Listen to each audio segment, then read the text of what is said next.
Wu Hao menatap Zi Yuan sambil tersenyum, aku baik-baik saja.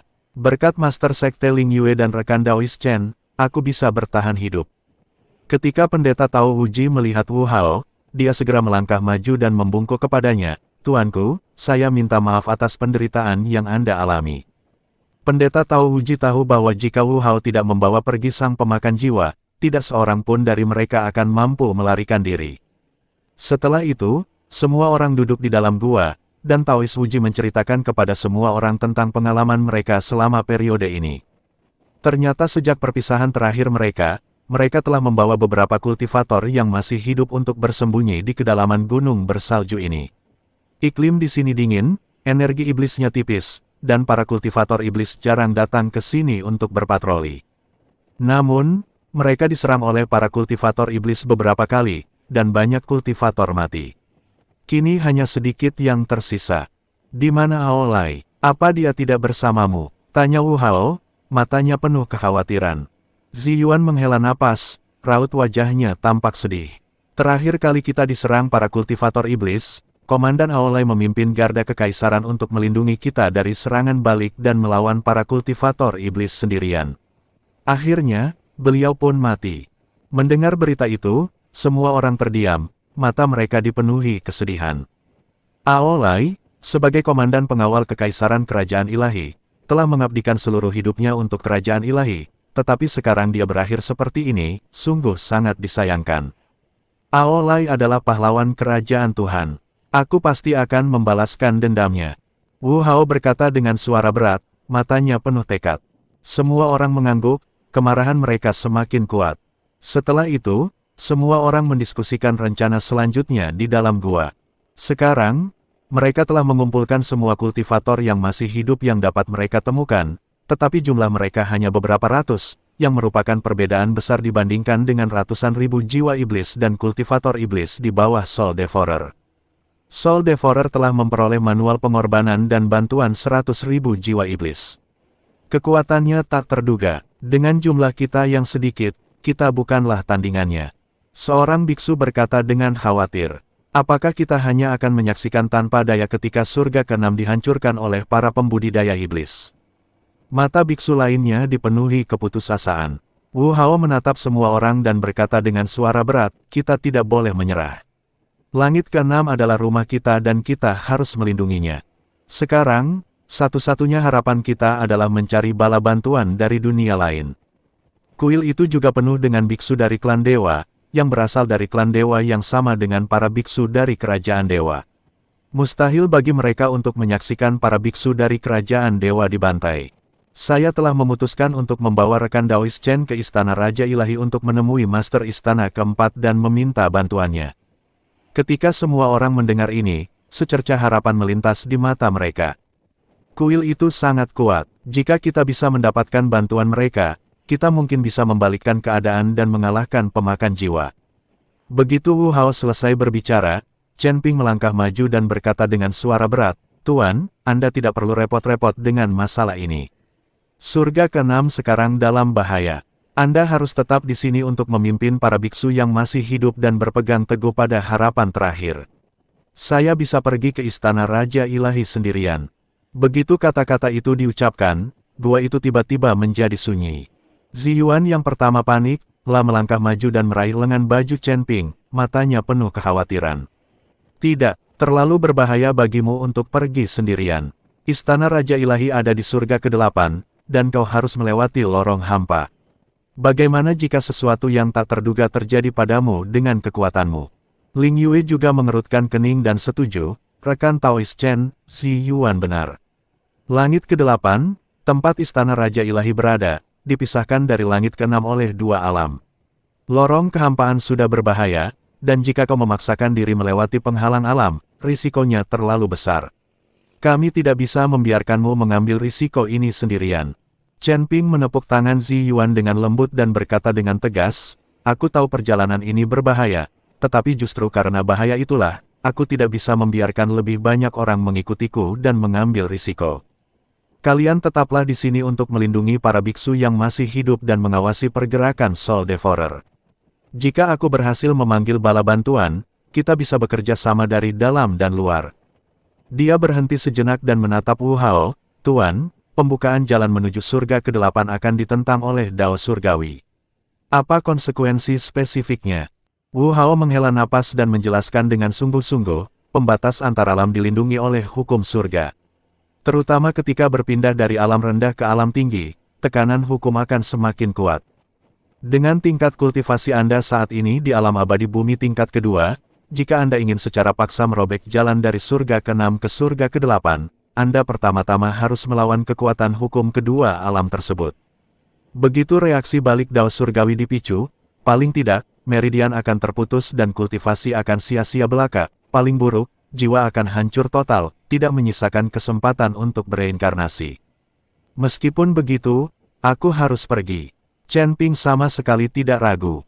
Pedang pembunuh naga di tangannya sedikit bergetar, seolah mencerminkan tekadnya. Waktu hampir habis di langit ke-6. Jika kita menunda 1 hari lagi, lebih banyak kultivator akan mati di tangan para kultivator iblis. Balas dendam untuk Komandan Aolai dan para kultivator yang gugur itu menunggu kita. Aku sanggup menanggung risiko ini. Wu Hao menatap tekad di mata Chen Ping dan tahu bahwa dia telah mengambil keputusan dan tidak ada gunanya membujuknya. La terdiam sejenak, lalu perlahan berkata, karena kau sudah memutuskan, aku tidak akan menghentikanmu. Tapi menerobos batas secara paksa jelas bukan sesuatu yang bisa kau lakukan sendirian. Aku, Master Sekte Ling Yue, dan Taois Wuji akan bekerja sama untuk membantumu menstabilkan jalan dan berbagi tekanan dari hukum. Mungkin ini akan mengurangi kekuatan serangan balik Dao Surgawi. Ling Yue dan Taois Wuji langsung mengangguk, kami juga akan membantumu. Sekalipun membutuhkan seluruh kekuatan kami harus memastikan kau memasuki surga ke-8 dengan selamat. Zi Yuan menggigit bibirnya, mengeluarkan botol giok kecil dari dadanya, dan menyerahkannya kepada Chen Ping, ini berisi pil konsentrasi roh yang telah kubuat. Pil ini dapat melindungi jiwamu saat kau menghadapi serangan balik dari Dao Surgawi. Bawalah bersama kalian, mungkin berguna jika terjadi bahaya. Chen Ping mengambil botol giok itu, menggenggamnya erat-erat, dan membungkuk dalam-dalam kepada orang banyak, terima kasih banyak. Saya, Chen Ping, akan mengingat kebaikan ini dalam hati saya. Ketika saya kembali dengan bala bantuan, kita akan merebut kembali surga ke-6 bersama-sama. Semua orang berhenti berbicara dan segera mulai bersiap. Pendeta Tao Wuji mengeluarkan peta batas yang menguning dan membentangkannya di lantai gua, lalu menunjuk ke garis merah tua dan berkata, mulai dari sini, pergilah ke tebing meteorit di utara langit ke-6. Di sanalah penghalang batas paling lemah. Membuka lorong di sini dapat mengurangi sebagian hambatan hukum. Wu Hao mengangguk, baiklah, ayo berangkat ke tebing meteorit sekarang dan usahakan bersiap sebelum gelap. Setelah berkemas, rombongan menuju tebing meteorit. Sepanjang perjalanan, jejak para kultivator iblis semakin berkurang. Lagi pula, tebing meteorit terletak di daerah terpencil, dengan angin menderu sepanjang tahun, dan hanya sedikit orang yang mau pergi ke sana. Tetapi meski begitu, semua orang masih berhati-hati, takut bertemu dengan tim patroli pembudidaya setan. Sore harinya, mereka akhirnya tiba di tebing meteorit. Pemandangan di sini sungguh gersang.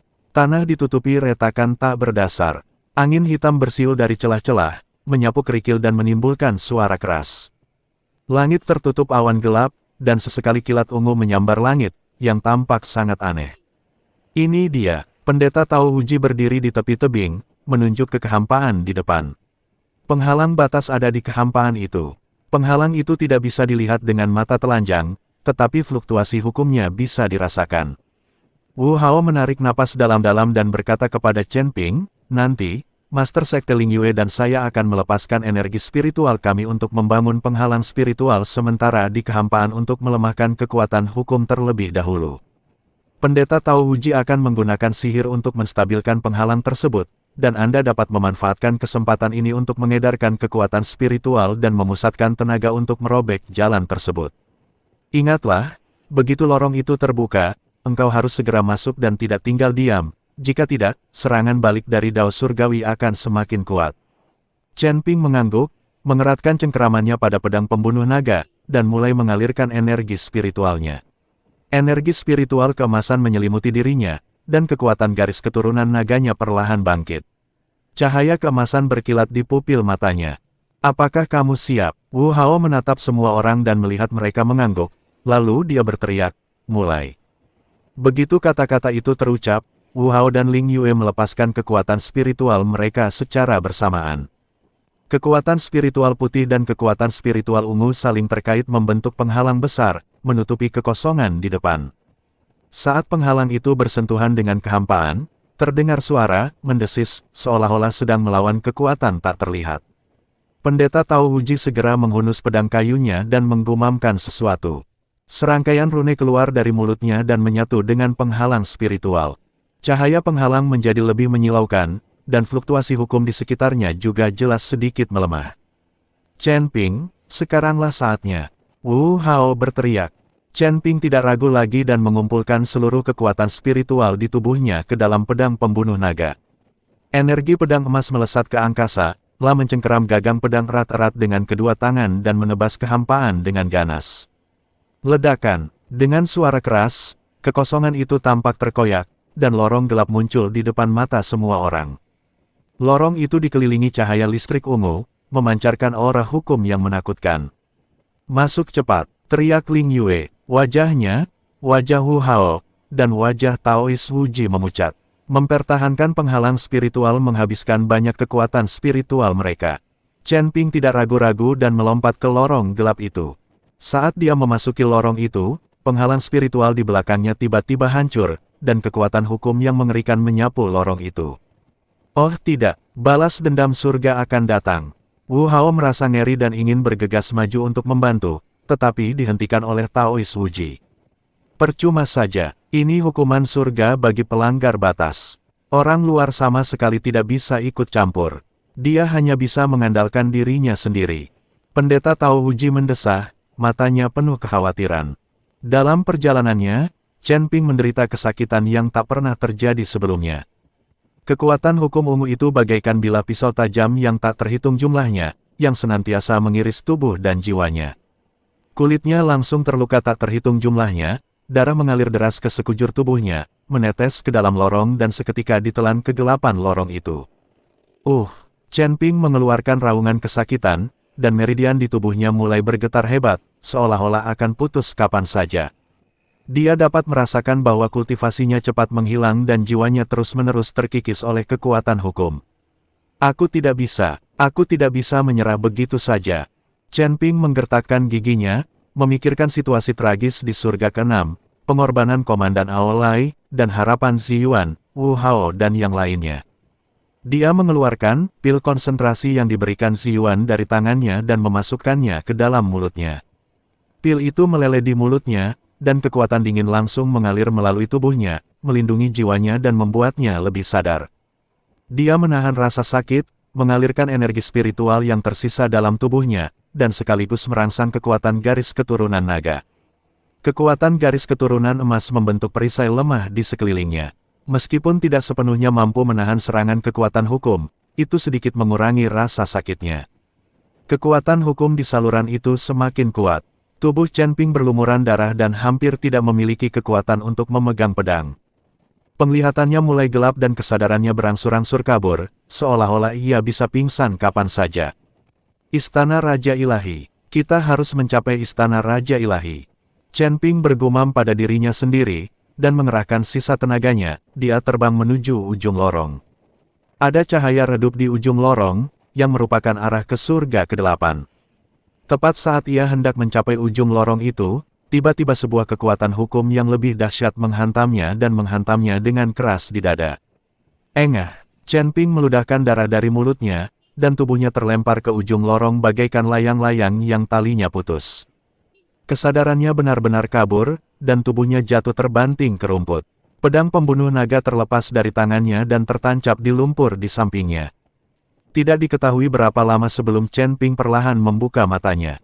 Lah mendapati dirinya terbaring di padang rumput yang asing. Langit biru muda dan udara dipenuhi energi spiritual yang kaya, sangat kontras dengan energi iblis dari surga ke-6. Apakah ini surga ke-8? Chen Ping ingin bangun, tetapi mendapati seluruh tubuhnya terasa sangat sakit. Gerakan sekecil apapun akan melukai lukanya, membuatnya meringis kesakitan.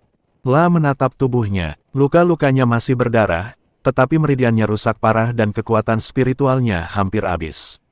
Sulit baginya, bahkan untuk mempertahankan kultivasi tingkat pertama di alam abadi bumi. Untungnya, aku berhasil mencapai surga ke-8 hidup-hidup. Chen Ping menghela napas lega, berusaha keras mengulurkan tangannya, ingin mengambil pedang pembunuh naga di sampingnya, tetapi mendapati dirinya bahkan tak punya tenaga untuk mengangkat tangannya. Dia hanya bisa berbaring di rumput, megap-megap mencari napas dan memulihkan tenaganya. Dia tahu bahwa sekarang bukan saatnya untuk bersantai. Meskipun telah mencapai surga ke-8, ia masih belum tahu di mana istana Raja Dewa berada. Terlebih lagi, dalam kondisinya saat ini, jika ia bertemu dengan seorang kultivator dari surga ke-8 atau bahaya apapun, ia tidak akan memiliki kekuatan untuk melawan. Kita harus memulihkan kekuatan kita sesegera mungkin dan menemukan istana Raja Dewa. Chen Ping menutup matanya dan mulai mengalirkan kekuatan spiritual yang tersisa di tubuhnya, perlahan-lahan memperbaiki meridian yang rusak. Energi spiritual di surga ke-8 sangat kaya dan sangat membantu pemulihannya. Tetapi meski begitu, perlu waktu untuk kembali ke bentuk puncak. Tepat saat Chen Ping tengah berkonsentrasi pada pemulihan, suara langkah kaki terdengar di kejauhan. Jantungnya berdebar kencang dan dia segera membuka matanya, menatap tajam ke arah suara itu. La melihat beberapa biksu berbaju zirah emas berjalan ke arahnya. Mereka dikelilingi aura suci, memegang tombak di tangan, dan bermata tajam.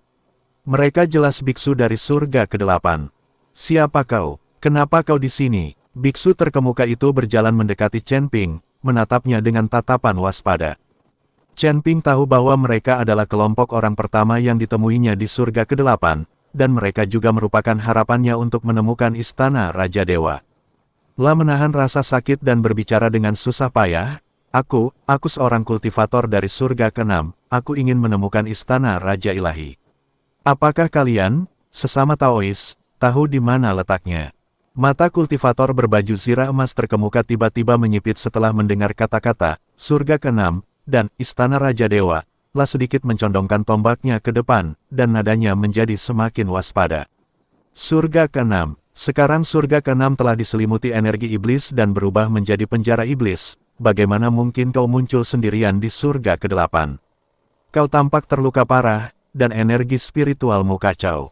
Mungkinkah kau mata-mata yang dikirim oleh para kultivator iblis? Penjaga berbaju besi emas lainnya segera mengelilinginya, tombak mereka diarahkan ke titik vital Chen Ping, dan kekuatan spiritual suci mereka terkunci pada napasnya bagai ujung yang tajam. Chen Ping, menahan rasa sakit yang hebat, mengangkat tangannya dengan susah payah, memperlihatkan garis-garis emas darah naga di telapak tangannya. Aku jelas bukan mata-mata. Aku Chen Ping, dan aku mempertaruhkan nyawaku untuk menerobos batas demi mencari bala bantuan. Jutaan nyawa di surga ke-6 dibantai oleh para kultivator iblis, dan para kultivator kerajaan ilahi hampir musnah. Hanya istana Raja Ilahi yang dapat menyelamatkan surga ke-6 dari bencana. Garis-garis emas itu bersinar dengan kilau hangat di bawah sinar matahari, samar-samar beresonansi dengan aura suci surga ke-8. Melihat hal ini, mata para penjaga berbaju emas menjadi kurang waspada. Garis keturunan naga itu murni dan lurus, dan tak akan pernah bisa ditempa oleh seorang kultivator iblis. Terlebih lagi, meskipun kultivator di depan mereka terluka parah dan sekarat, matanya jernih dan tegas, tanpa roh jahat.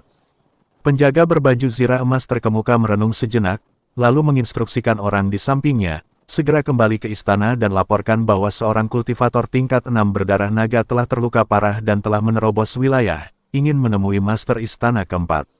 Kalian semua, awasi dia. Jika dia melakukan gerakan yang tidak biasa, segera tangkap dia. Setelah menerima perintah, kaki penjaga berbaju besi emas itu memancarkan cahaya dan berubah menjadi aliran cahaya keemasan dan terbang menuju kejauhan. Para prajurit yang tersisa menyimpan tombak mereka, tetapi tetap waspada. Salah satu dari mereka menyerahkan sebotol ramuan, ini, pil Kingling, yang dapat menstabilkan lukamu untuk sementara. Minumlah dulu, entah master istana keempat bersedia menemuimu atau tidak, kita harus menunggu kabar. Chen Ping mengambil pil itu, mengangguk penuh terima kasih, lalu memasukkan pil itu ke mulutnya dengan gemetar. Pil itu meleleh di mulutnya, dan kekuatan spiritual yang dingin mengalir dari tenggorokannya ke seluruh tubuhnya. Meskipun tidak dapat memperbaiki meridian yang rusak, pil itu hanya sedikit menekan perburukan cederanya dan membuat napasnya sedikit lebih lancar.